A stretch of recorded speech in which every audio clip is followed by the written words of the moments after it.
to all of you that have been hitting up my TikTok and you've been saying, like, say the name of the person. How come people don't name the people when all this stuff goes down? How come they won't say who it is? Well, I'm not going to say who it is, okay? I'm not going to name any names, okay? My thing is to create clarity for all of you who are speculating. And my thing was to create clarity for myself as well, because people were seeing, people keep hitting me about Angie mentioning my name. So I felt like it's almost as if Angie mentioned our names for a reason. So I feel like it's my duty to explain certain things that you don't know about, to help you, the fans, have some sort of closure. It might not be full closure until you feel like there's justice done, and we all feel like there's justice done, but it'll give you somewhat some kind of closure. Now hold up, y'all. This is Stone Paxton, and he's basically going to go in details when it comes on to Angie Stone Publishing and what the hell went on, right? I want you guys to remember that Angie Stone blatantly revealed that she felt as if she was being robbed when it comes on to her music. All the work that she put in, she was not seeing the reward.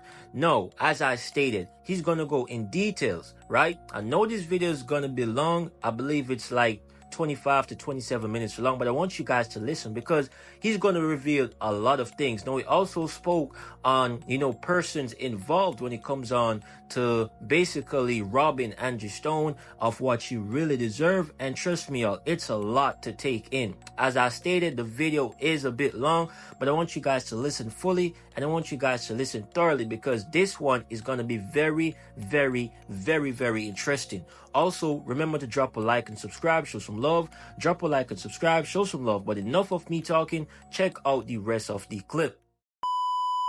So I'm going to get into the story of, there were three people that Angie was set on when it came to taking her publishing. And these were her words to us. And as we researched, the things she felt, we found were true. Okay, so there were three people that she mentioned that were once deeply involved with her that she said were taking from her. And as we got deeper into our research, like I said on the last video, those things we found to be true. Let's go deeper into this conversation. There was a gentleman that was a part of Angie, and I can remember the phone call when Angie called me, and she was actually introducing this person to me. And this was before she got rid of the person, right? And she had told the person about me and the team. And this person didn't even want to speak to me on the phone. As a matter of fact, this person was being very kind of, cold with me on the phone, very short with words with me. Very just very cold and short and meticulous in how they were talking to me, and the words, they almost not even really talking to me, would talk over me and speak to Angie while I'm on the phone, while we're in a formal meeting of introduction. This is Stone Paxton. He represents this. This is what Stone's going to do, him and his people, blah, blah, blah, blah, right? Well, this gentleman wasn't really he didn't even want to talk to me. He's just very disrespectful. Just going to call it what it is, right? So after that conversation, I get an email, and it was an NDA, right? And I was like, what is this? Because, we had talked about what we were going to do, right? It was an NDA. And so I hit Angie, and I was like, yo, Stoney. I said, somebody sent me an NDA. I was like, what is that about? And she was like, oh, don't worry about it. Don't worry about that NDA. I said, why? I said, why is this? Who is this dude, right? Because she didn't tell me that this person was helping her on a certain level of, I'm just going to say that, with paperwork and stuff like that, right? She didn't explain that to me. She didn't disclose that to me. I just thought this guy was somebody that was, maybe part of our circle, part of the whole team. So so she tells me this guy sent the paperwork. She says, oh, don't worry about it. Don't worry about it. She says, did he email you? I said, yeah. She said, don't worry about it. Don't even worry about it. I can't remember if it came directly from him or someone else. So She said, don't sign it. Don't worry about signing it. I said, okay. I said, yeah, because that was just kind of weird, you know. Fast forward, she started to tell me that she suspected this particular person had been taking her songs and stealing from her, right?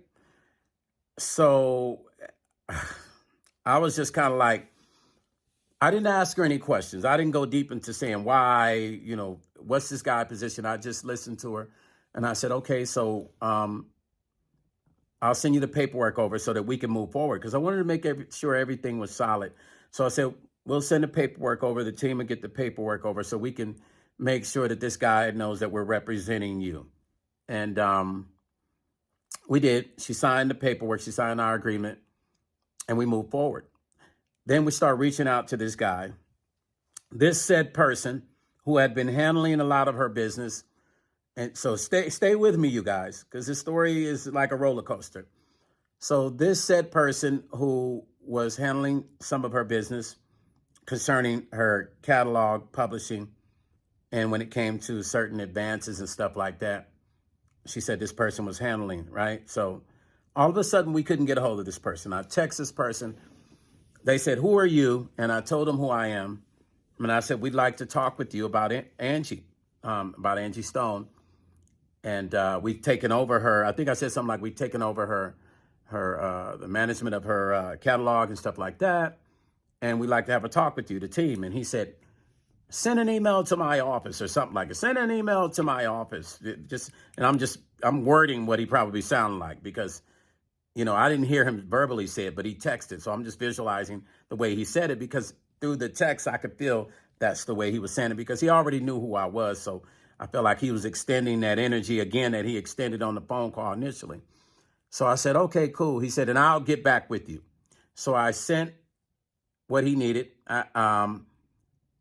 I sent the paperwork. We sent the paperwork to him to show him that we had taken over representing her. And he never responded. A month later, he never responded. But the day afterwards, when I initially sent him that message, Angie called me the next day to go backwards. And she said, did he respond back to you? Did he call you back? I said, no, he didn't call back. She said, yeah, he's probably not going to call because he know he busted, right?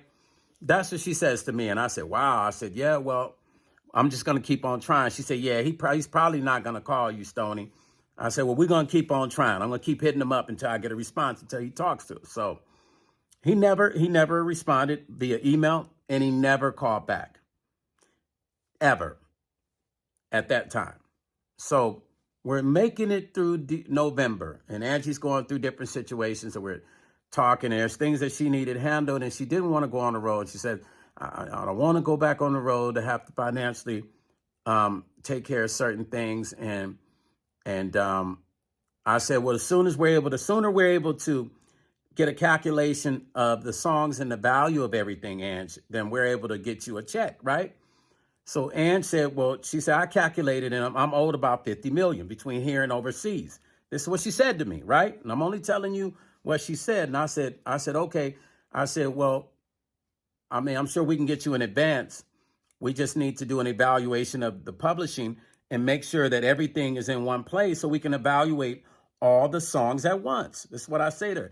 I say, okay, Stoney, we're going to get all that together. So Angie's team in Atlanta and us, and we all came together and we went on a mission to do that. Now, as we went on the mission to do that and we're unveiling these things, we start to see these songs in this person's name.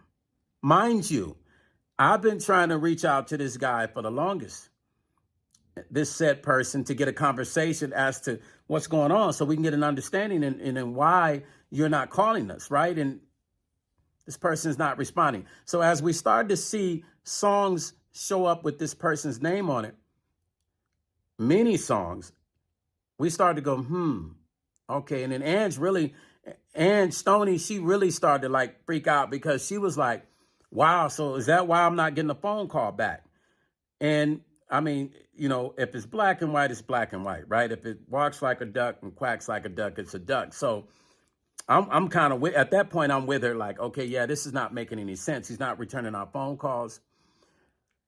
And finally started to get things transferred over in her name. Some of the songs started to move them, and looking up and seeing 10 songs with this person's name on it, 15, 20, 30, and 40 songs or something like that with this person's name on it, right? And their name on it in publishing. Still no call. We can't get a call. We can't get an interaction. It didn't even matter. This person just never would respond, right? We tried them one more time, and I sent a text. I try to be calculated with the text and say something like, to get them to respond. I think I said something like, hey, sir, we're just trying to figure this thing out with Angie. We just need your help. I said something to, I'd have to look at the text, but I said something to the tone of that, like just trying to say, let me go a little bit neutral. Maybe this guy will respond. He still did not respond. When Angie passed away, the morning she passed away, this guy hit up her family member to give his condolences and literally said, I'm here for you guys. If you need anything, hit me up. I'm here. I thought that was rather insulting. As a matter of fact, I felt like if Angie was here, she probably would have told him a few things. You know what I'm saying? She would have been highly upset. I get a call and I'm told this from the family that he hit. I said, what? They said, yeah. I said, and we start comparing phone numbers. And I said, let me get that number, right? So I hit him up randomly with somebody else on the team on the phone. And he answered the phone, right? And I said, oh, he answered the phone. I was like, oh, cool, we can have this conversation. So he answered the phone. And I said who I was. I said, this is Stone. And I said, who else was on the phone? I said, listen, we're calling about the Angie situation. And the meeting began. So I sit back and I'm listening. And we're going back and forth, and the situation gets heated. And at some point, he actually says, when we're just, saying, my people were talking, and they're saying, well, Angie said you were stealing her publishing. He's like, no, I didn't steal the publishing. I didn't take nothing, right? I didn't take nothing. And then I say, well, excuse me, sir, can you just explain why your name is on all of these said songs? Now, remember I told you there's 3 different people that Angie said were taken from her, okay? Those names I will not mention. 3 different people that Angie said was taken from her when it came to publishing. This person was one of the persons she mentioned, right? So he says immediately, I don't have it. He kept saying, no, I don't have it. I don't have her publishing. And I said, well, how do you explain? I said, hey, I'm just telling you what we found. In our research, we found your name on all of these songs. I said, I got a copy of it. I can send you the copy. We got it. We found it, right? He actually says, well, somebody did that. Somebody setting me up. This what he says. And I'm only repeating what this person said. He said, somebody must have done that. Somebody must have put my name on there. Now, granted, there's 2 different names that were on there, right? He had one name one way, and he had the other name the other way, and they were LLCs, but they're both his names. They were both his actual names, right? So we're just listening to him, right? And then my people are on the phone, so they start back talking, and we kind of let him talk, and he's just talking, and he's going into all these variables about how he paid for Angie's mother's funeral and all this. He's just going into all these other variables, you guys. And we're just listening, right? At this point, we're kind of just like, let him talk, let him get comfortable. And he started talking about personal stuff with Angie's life. And we didn't want to hear that. We just want to know, where is her publishing? Where is her money at? We didn't care about nothing else. But we let him talk. Sometimes you got to let people talk so they can reveal, because there's a revelation in the conversation, right? So with him revealing, as he was talking, we were hearing what we needed to hear. It got to a point where the conversation got kind of heated, and he was actually saying things like, I don't have to tell y'all shit. I don't have to give y'all shit. Now, these were his words to us on the phone. And the conversation seemed like it was about to go somewhere else. Then it got tapered off, right? And we brought it back. It came back, right? Now, initially, he was saying he didn't know anything about the publishing, right? He didn't know where it was. He didn't know anything about it, right?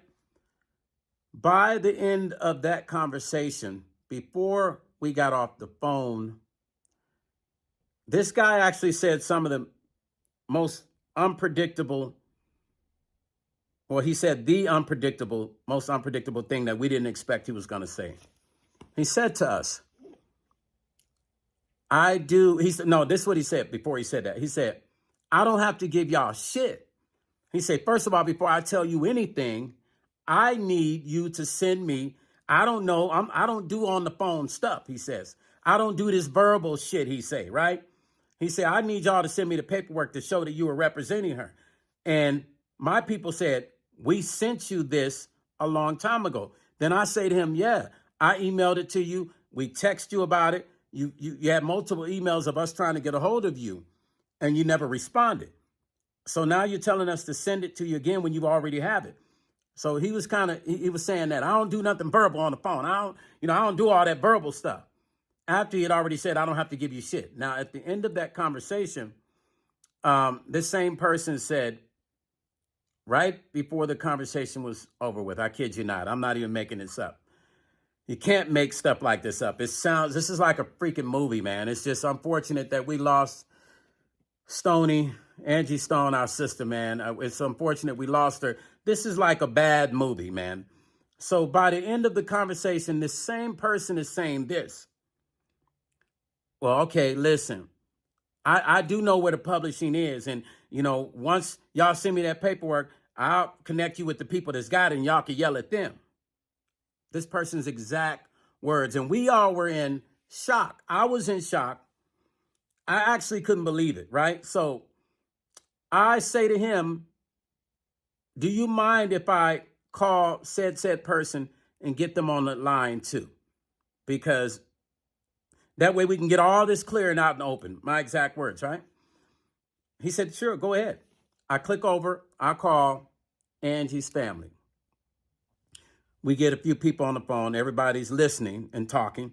And he starts back talking. And this young lady that's speaking, soon as he heard her speak, he doesn't like her at all, right? At all. Because during our conversation, the thing he mentioned to us also about Angie is, he said, Angie's got all these weird people around her. And I told Angie she need to do non-disclosure agreements with everybody. And then I didn't like this one particular girl around Angie. And I told Angie, I don't like her and I don't really want to deal with her. And you need to do non-disclosures with people. Now, some of the things he said, now I'm starting to understand, made sense. Some of the things he said, and I'll tell you on part 3 what I mean by that, right? Some of the things he said made sense when it came to non-disclosure agreements with certain people. Because certain people you just can't trust. Artists, celebrities that have people around them and they're discussing their personal business with people, and people have ulterior motives with celebrities. And some people just want to be attached to a celebrity. Some people want to be that celebrity. Some people want to live their life. Some people want to be them completely.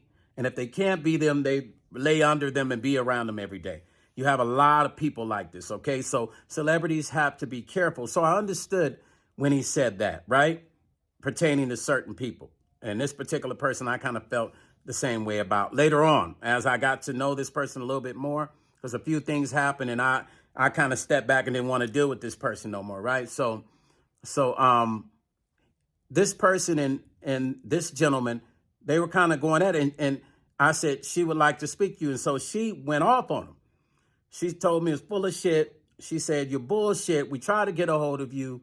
You didn't answer none of your calls. And yes, your name is on the publishing. Absolutely, your name is on the publishing.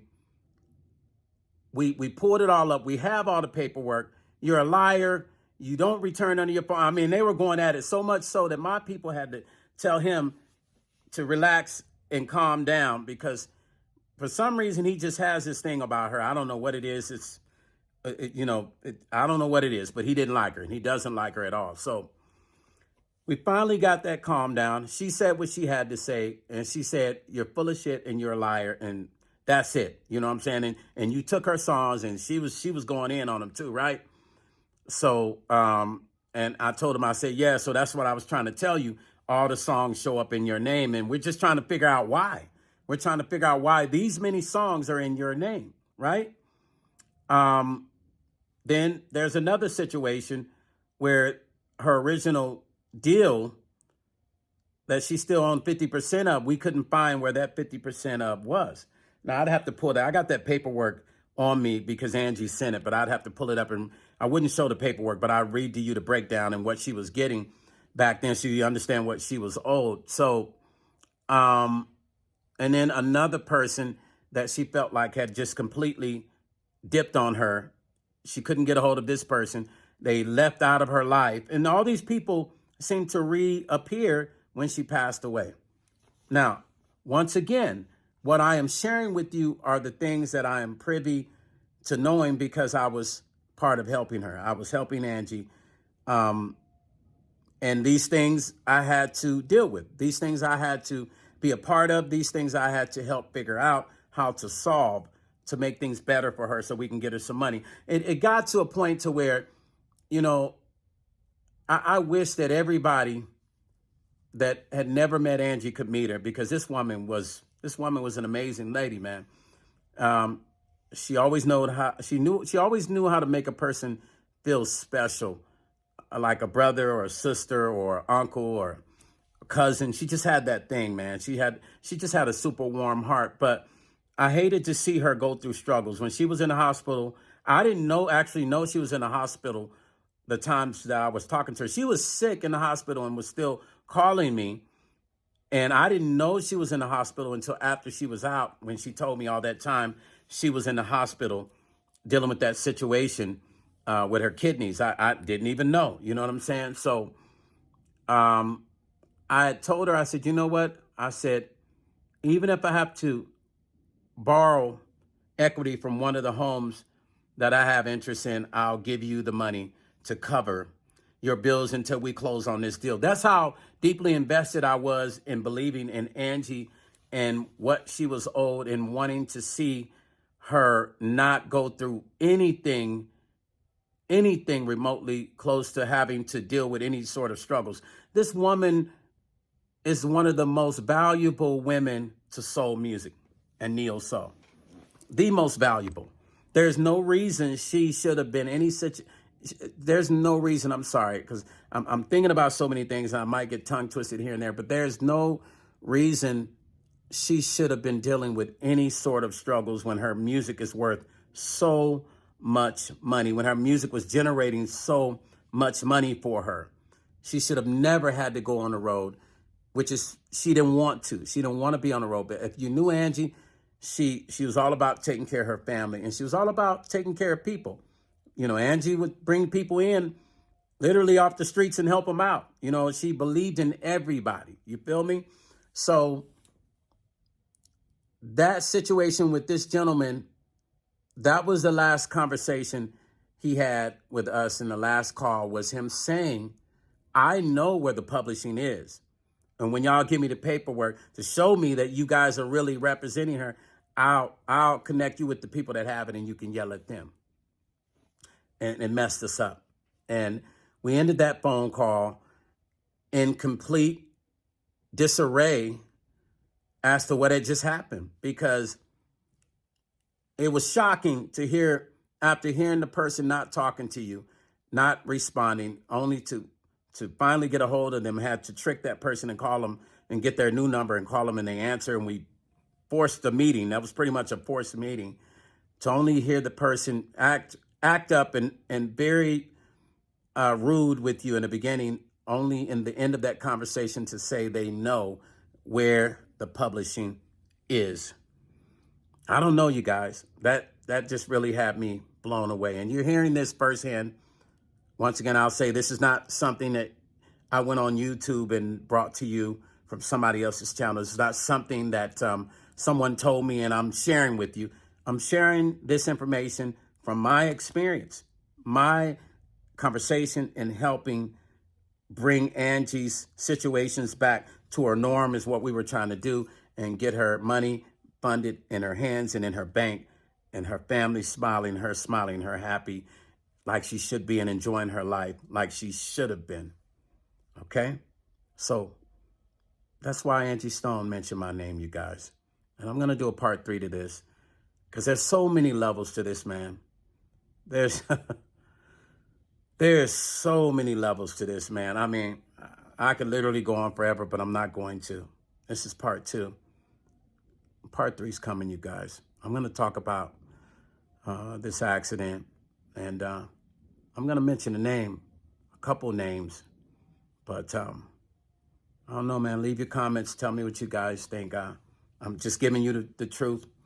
I don't use the word receipts because I don't believe in that. I just believe in, what is the truth or what isn't the truth. And that woman was a great woman, and she made a lot of money, and she deserved to enjoy her money. She deserved to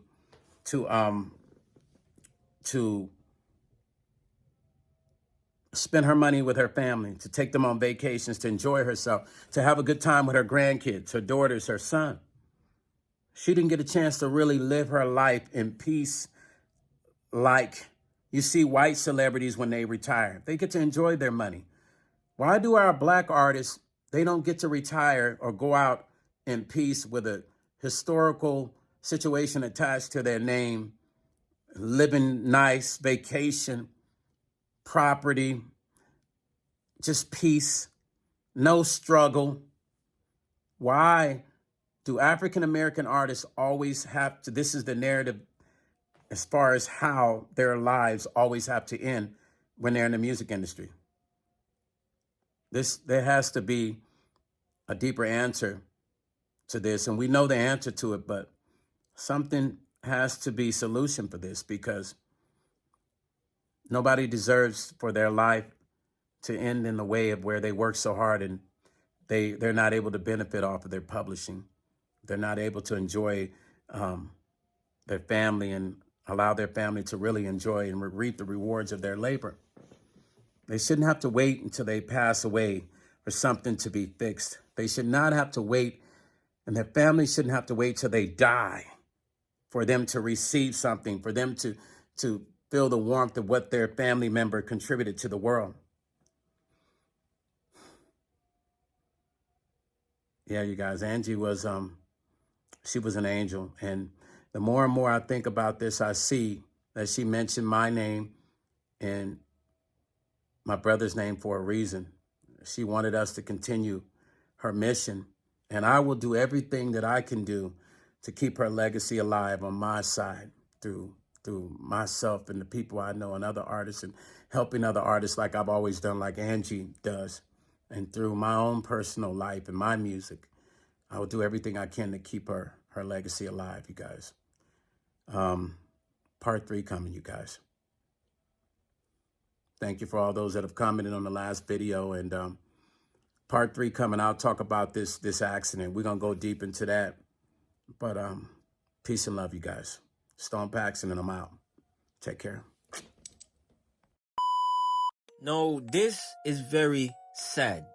Yes, it was good, to really hear some more details when it comes on to the music labels and the industry and what really goes on. But at the same time, this is sad because look at it.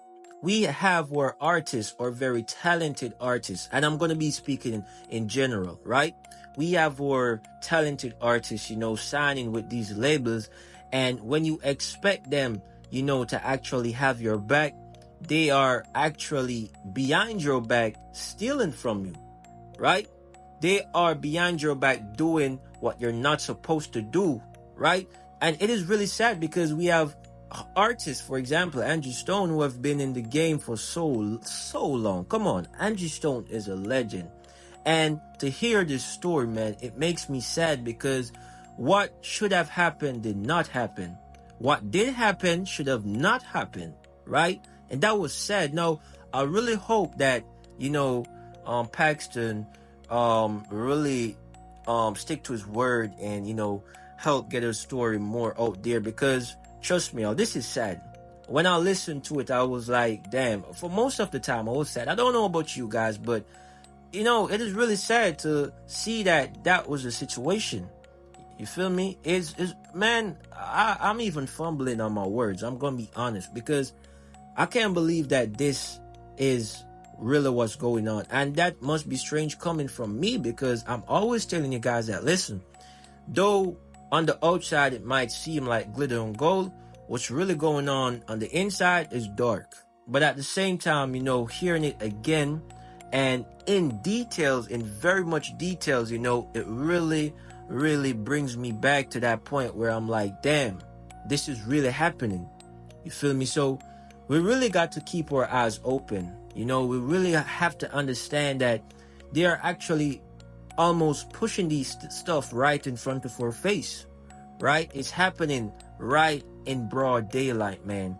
But I want you guys to let me know what you think. Let me know what you feel. Let me know y'all perspective on this one because this one is very, very, very, very, very interesting. I can't exaggerate how much interesting it is enough. But as stated, let me know y'all thoughts and perspective. Remember to drop a like and subscribe. Want to say thank you for your time and thank you for watching. It is your boy Premium Celeb, and as usual, I'm out.